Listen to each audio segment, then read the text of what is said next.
Las Vegas, 1982. A Cadillac erupts into a fireball, illuminating the neon-drenched night. Inside, Frank Lefty Rosenthal, the infamous casino wizard, clings to life by a thread. In an instant, the city's underbelly is exposed, raw and bleeding. This wasn't just an attempted hit. It was a message written in flame and shrapnel. But who sent it? This scene, immortalized in Scorsese's Casino, isn't Hollywood fiction. It's a real-life whodunit that baffled Sin City for decades. On October 4th, 1982, Rosenthal's car became a death trap, nearly sending him to meet his maker over a plate of Tony Roma's takeout. By some miracle, Rosenthal survived with only minor injuries. Investigators later determined that a metal plate beneath the driver's seat, installed by GM to correct a balancing issue, had deflected the blast and saved Rosenthal's life. Talk about luck. But let's cut to the chase. Who wanted Lefty dead badly enough to turn his caddy into a four-wheeled bomb? In Casino, the bombing is portrayed as a decisive move by the Midwest mob bosses to eliminate Rothstein. But in reality, the perpetrator's identity remains a mystery. Let's explore some of the prime suspects. The usual suspect list reads like a who's who of organized crime. There's Anthony "Tony the Ant" Spilotro, Rosenthal's one-time friend turned rival, immortalized as Nicky Santoro in Casino. Sure, Spilotro had motive. He was betting Rosenthal's wife after all. But here's the rub. Spilotro was a hands-on kind of guy. Car bombs, not his style. He preferred up close and personal. A knife, a bat, maybe a gun if he was feeling fancy. A sophisticated car bomb? That's not the handiwork of a man nicknamed the Ant. Former FBI agent Dennis Arnaldi, who investigated organized crime in Las Vegas during this period, offers his perspective. Spilotro was more of a street thug. He liked to get his hands dirty. A car bomb? That's too impersonal for Tony. He'd want to see the fear in his victim's eyes. Some sources point to Milwaukee crime boss Frank Balistrieri as a potential suspect, nicknamed the Mad Bomber for his penchant for using explosives. With a moniker like that, is it any wonder he's on our list? Balistrieri had beef with Rosenthal over profit sharing from the skim.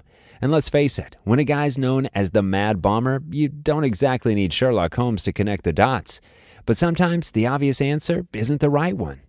Former Las Vegas detective Gary Jenkins believes the Kansas City crime family, led by Nick Savella, might have been responsible. The Kansas City mob was involved in the casino skimming operation and had a reputation for using car bombs. They may have suspected Rosenthal of being an informant and decided to take him out. Jenkins elaborates, the Kansas City outfit had a lot to lose if their skimming operation was exposed. They weren't afraid to use extreme measures to protect their interest. A car bomb? That fits their MO perfectly. The theory involving outlaw bikers associated with Jerry Rosenthal was less prominent. Shouldn't be dismissed entirely, though. Jerry had connections to biker gangs in Southern California, and some speculate these connections could have played a role in the bombing.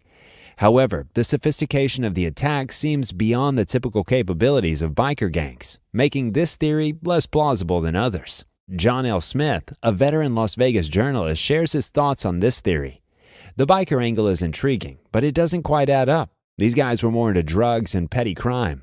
A precisely timed car bomb? That's a bit out of their league. The investigation, such as it was, hit a brick wall from the start. Rosenthal, true to form, clammed up tighter than a Vegas vault. No cooperation, no signed reports, nada. It's almost as if he knew something the cops didn't, or didn't want them to know. Myron Borders, then Las Vegas bureau chief for United Press International, was on the scene shortly after the explosion. She reported hearing Rosenthal shouting, "They're trying to kill me! They're trying to kill me!" But when Borders pressed him on who they were, Rosenthal immediately went silent. It was as if he'd said too much in the heat of the moment and quickly realized his mistake. Adding to the intrigue, former Nevada Governor Michael Callahan was the executive editor of the Las Vegas Sun at the time. He approached Rosenthal at the scene. O'Callahan, who had just finished dinner at Tony Roma's, remarked to Rosenthal that he was obviously having a rough night. The understatement of the century, perhaps, but Rosenthal's response, or lack thereof, spoke volumes. Years later, it came to light that Rosenthal had been a top-echelon FBI informant. This revelation added a new dimension to the case, suggesting that the bombing might have been retaliation for Rosenthal's cooperation with law enforcement. Former FBI agent Joe Yablonsky, who headed the Las Vegas office in the early 1980s, offers a cryptic comment on Rosenthal's informant status. Lefty played both sides of the fence. He thought he could outsmart everyone. But in that world, secrets have a way of coming out, and when they do, the consequences can be explosive. The Kansas City crew, led by Nick Savella, emerges as a strong candidate in this high-stakes whodunit. These boys were deep in the scam and had a reputation for making problems disappear, often with a bang. Their deep involvement in the casino skimming operations gave them both motive and means. Rosenthal's high-profile behavior threatened their lucrative enterprise, potentially exposing illegal activities worth millions. The Kansas City mob's history of using car bombs to settle scores aligns eerily well with the sophisticated nature of the attack on Rosenthal. Moreover, the Kansas City family under Nick Savella's leadership was known for its strict adherence to Omerta, the code of silence. They were particularly harsh on suspected informants. The confirmation of Rosenthal's status, such as an FBI informant, retroactively justifies their suspicions and strengthens the case for their involvement. Gary Jenkins' book, Leaving Las Vegas, provides further circumstantial evidence. It includes transcripts of wiretapped conversations where Kansas City mobsters expressed their frustration with Rosenthal's high-profile antics. This shows they were actively discussing Rosenthal as a problem that needed solving. One such transcript quotes an unnamed Kansas City mobster saying, "This effing guy, Rosenthal, is going to bring the whole thing down on our heads if he doesn't shut up. Something's got to be done about him, and soon." The Kansas City mob's involvement would explain both the sophistication of the attack and the subsequent silence surrounding it. They had the resources, the expertise, and the motive to carry out such a high-stakes hit in Las Vegas. Bill O'Sally, a former FBI agent who investigated organized crime in Kansas City, offers his perspective. The Kansas City outfit was no joke. They had their fingers in pies all across the Midwest and beyond. If they wanted someone gone, they had the means to make it happen, no matter where that person was. In the aftermath of the bombing, Rosenthal's life took a dramatic turn. He left Las Vegas not long after that incident, first relocating to California before ultimately settling in Boca Raton, Florida. There he reinvented himself as a sports betting consultant, running his own website and offering gambling advice. Nicholas Pileggi, author of Casino, reflects on Rosenthal's post-Vegas life.